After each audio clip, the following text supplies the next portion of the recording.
Welcome to Reverend Mike. Come on in. Just enjoying some downtime here in the pastor's study. Just make yourself at home. Got coffee, tea, milk, bit of juice, soda. Got some energy drinks back there if you want them. My friends and I, back when I was a kid before the internet, I think it existed, but as a Department of Defense project. But before people knew about the internet, when I was also a kid, I would go into the public library and just look through encyclopedias and check cross-references and try to understand the world a little bit better. But these days, it's just nice to spend some downtime. With everything going on in the world, I've been thinking about railroads, of course, and more to the point about human organization and human systems before computers, especially on a large scale. And railroads have always been, at least in the background of my life, I think as something to take an interest in as a hobby or just a reading preference or so forth. It's got the broad topic of railroads has a lot going for it. You have the romance, the scenery, in some cases, of going through wide, broad spaces and seeing different terrains. And the terrains can include not those broad spaces, but cities and so forth. And then there's all the equipment needed, the locomotives and how they evolved. And how do those work anyway? How do you operate them? How much does it cost to operate them? That sort of thing. I've seen steam locomotives up close before. I spent some time in Nevada. I almost mispronounced it. I understand it's pronounced Nevada. And I had the privilege of seeing a steam locomotive brought to life in the morning. And I spent some time with the fireman, who's also the hostler. He's the guy who's getting the steam locomotive ready for the engineer. He is laying the fire. He's making sure it's greased properly at the proper points. He's making sure the water is where it should be and all the gauges work. And then the engineer comes on board and fully brings it to life. And they work together. That was quite an experience. So there are different technical things like that. And then on the operations side, how do you make railroads work when all you have is a telegraph? You don't even have a telephone. There's a book I came across years ago, and it's up to the 5th edition of it. And it's one of those fundamental books that I love over subjects where if you say railroads, most people know what you're talking about. And you might have some different permutations of it, but you say railroads and it'll bring up some images in people's minds. It might be steam locomotives. It might be books they read as kids, The Little Engine That Could. It might be family members. My grandfather worked on the railroad. He wasn't an engineer. He worked on the track gang, and then he worked in a crossing tower. It was a safety position. Probably fully automated right now. I don't know of any manually operated crossing towers. I'm sure there are some, but he did that for a long time as well. But if you ask, well, what is a railroad? Then if people spend any time with it, if they're not busy getting off to a meeting or a kid's birthday party or picking up the groceries or whatever, if they play along, what are they going to say? And they might say, well, there's a locomotive. Oh, it sits on a track. Well, what's a track? Well, it's a couple of rails. And there are all these cross ties, and locomotive is probably pulling cars of some kind. Box cars, maybe. Is that still a thing? This book is called The Railroad, What It Is, What It Does. 5th edition by John H. Armstrong. The Introduction to Railroading, it says. And this has been through a bunch of printings, starting in 1978, and that goes all the way up to 2008. So I think this is the 2008 edition. Yeah, 5th printing. No. 5th edition, first printing, June 2008. 5th edition, second printing, June 2009. And then we're at the 5th edition, third printing, February 2011. ISBN 13-978-0-911-382-587. And there's a tribute to John Armstrong. Oh, he died in 2004, 1920 to 2004. He's from New York, the state of New York. Graduated from Purdue University with a degree in mechanical engineering, worked at the Naval Ordnance Laboratory, later known as the Naval Surface Weapons Laboratory, at the Naval Gun Factory in Washington, D.C. I've been to that area. There's a wonderful museum I went to maybe 20 years ago. No, more like 30 years ago.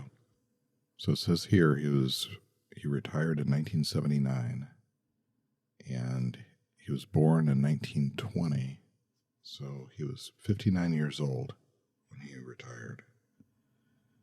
Those were the days. Anyway, I'm looking through the book right now. It's a pretty good-sized book. How many pages is this? Well, to and including the index, 405 pages. And this is the part I wanted to share with you. There are a lot of books like this, but it seems with so many modern things, people have an idea of what things are, and how often do we really step back to the fundamentals. So this is what I love. Chapter 1. We'll go to Chapter 1, Railroad Technology, the Tools of the Trade.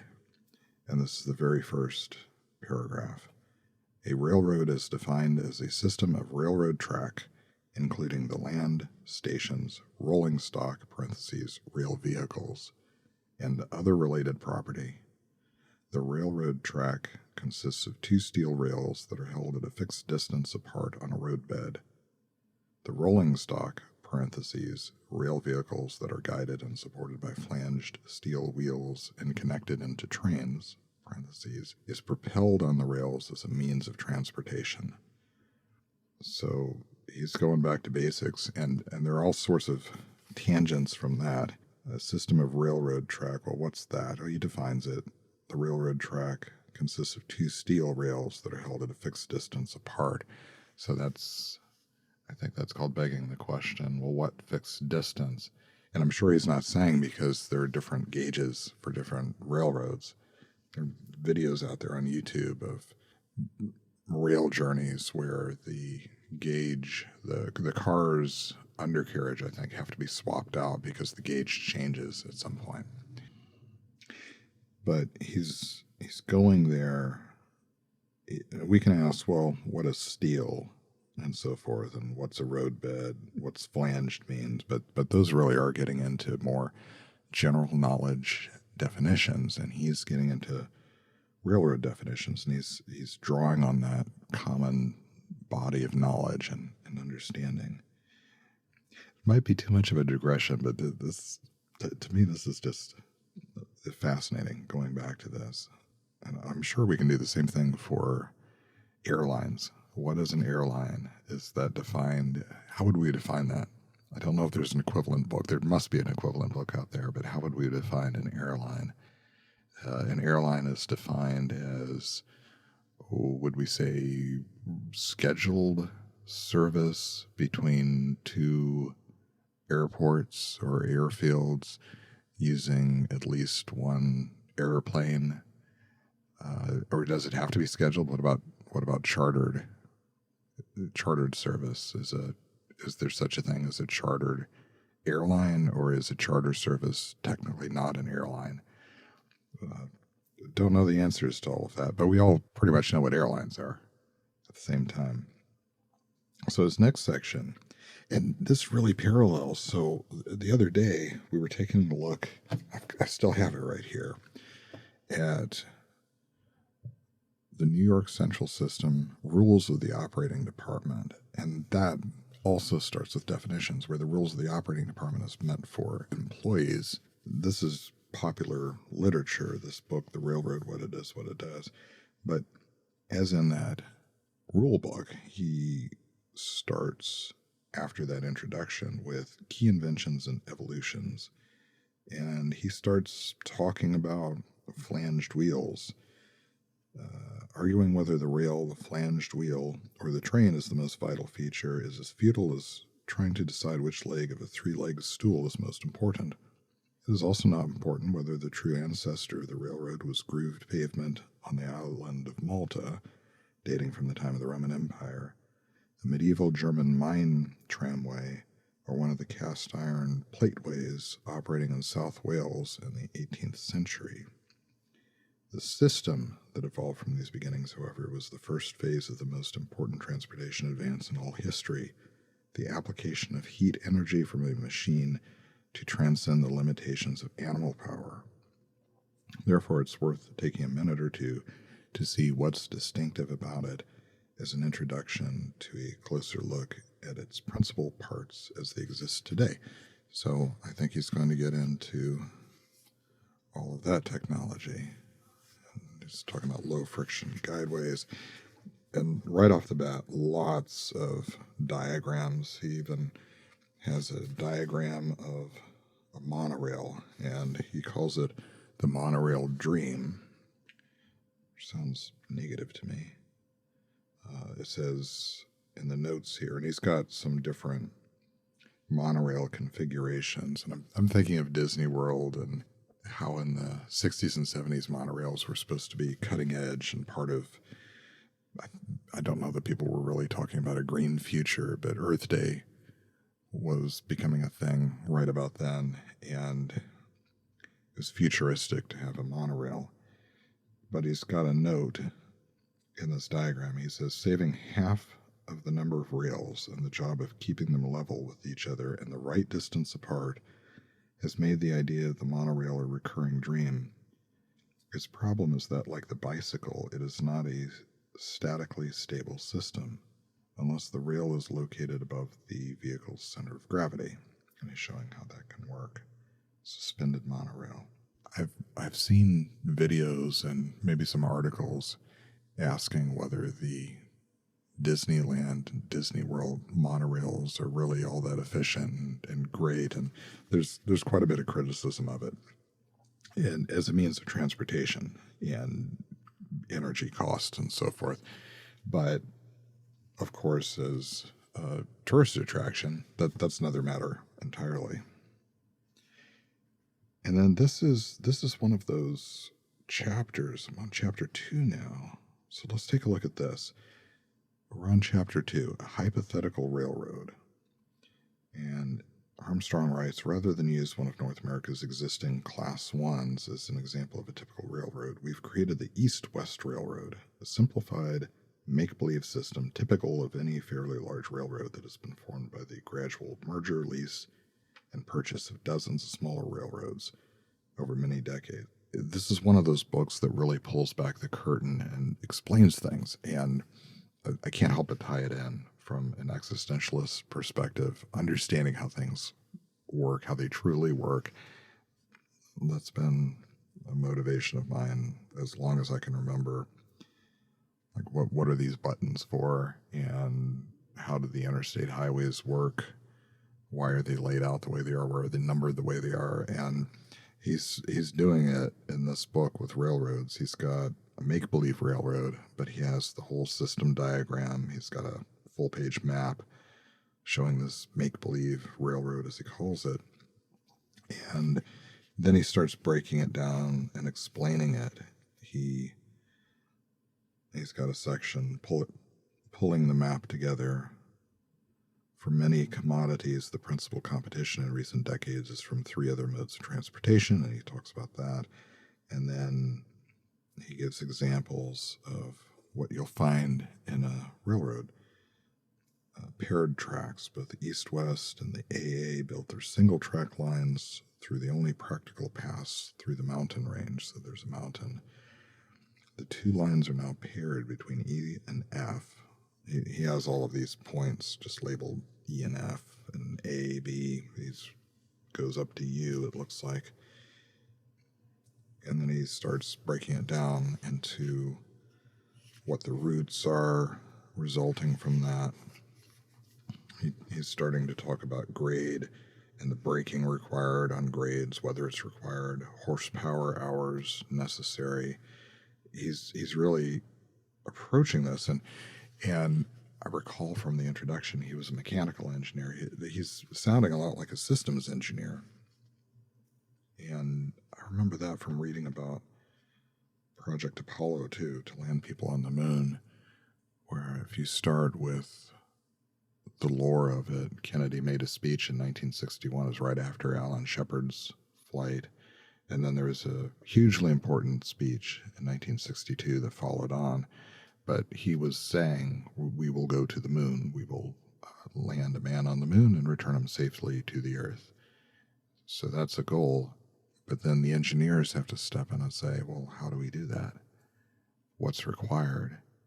And then it gets into all of these considerations, like, okay, land a man on the moon and return him safely to the Earth. So how are we going to get a person to the moon?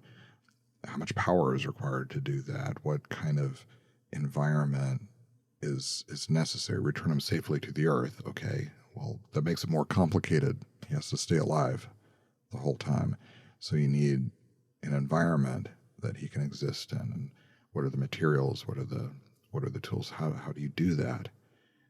And Armstrong here is doing the same kind of thing with the railroad, where the presumption here, he talks about it a little bit, they're moving commodities and so forth, but it's through this particular terrain. There's a mountain in the way, there's one pass. The tools of the trade, as he introduced, they're locomotives, rolling stock, rail. But how do you put it all together? And he's getting right into wheel rail contact stress, about 100,000 psi, rail bending stress. This is section loading of the track structure. Lots of diagrams, lots of illustrations. And then he comes to, and when I saw this in the earlier edition, it was one of those aha moments. So that's how that works. Turnouts, crossings, and track work. And he has a diagram here showing a turnout. I was talking a while ago about the trolley problem, where the setup is there's a runaway trolley and is barreling down a track, and on that track it's usually 5 people, but they're permutations. The whole thing is a thought experiment and an ethical experiment. It's on its way to running over 5 people. It will kill them. But you, as a participant in this thought experiment, are standing next to a railroad switch. It's a lever, and if you move that lever, then you will be diverting the trolley onto a sidetrack, and that's where the ethical part comes in. Right now, it's on its way, without any intervention from you, to, say, killing 5 people. But if you move that lever and divert it onto a sidetrack, well, what if there's one person on the sidetrack? What if that person is your grandmother? What if that person is a convicted criminal? What if there are 10 people on the sidetrack? What if the people on the first track, those 5, are sleeping? They won't even know what hit them. And so on. But what is that lever? How does that work? How does sightings work? And Armstrong really starts to explain it. He's got a whole diagram here of a railroad switch. The lever mechanism switch diverts wheels from one track to another when points are shifted. And he's showing how the points lined up. And the points are just the ends of rails. And he's showing here how they all fit together. Because that was one of the things I wondered until I read the book. And it wasn't a burning question, because I've never worked for a railroad myself. I didn't need to know. But how do the train wheels run over those connections without jumping up, without hitting other rails? And he shows it right here. He shows the frog, for example. A frog is kind of like an intersection on a highway. A frog allows wheel flanges to cross a running rail, and he shows how that works. He's drawn it all out here. So there is a way to do it. I've often wondered how streetcars operate too. How do they move from one of those overhead power supplies to another? But there's a way to do it. So throughout the whole book, he explains things like that. And I just love stuff like this. We can look at this more later if you like, but it's just a bit about understanding how the world works. And then if you pair the hardware with it and the general philosophies, then you can really start to do deep dives on, well, what are the standards necessary for the frogs? How do you manufacture those? Or the points at the ends of rails? And you can get into operations too. Rights of Trains by Peter Josserand, used as the starting point for rule books to explain how things work in a railroad. And he has diagrams here. It's another thick book. There are a lot of different rules, but he's explaining how extra trains work, checking a train register. Note, always use timetable in checking a train register. He goes there, gets into all kinds of things. And that's a good place to stop. Music is Frost Waltz, Kevin MacLeod, and Compotech.com. Licensed under Creative Commons by Attribution 3.0, http creativecommons.org/licenses/by/3.0. Until next time.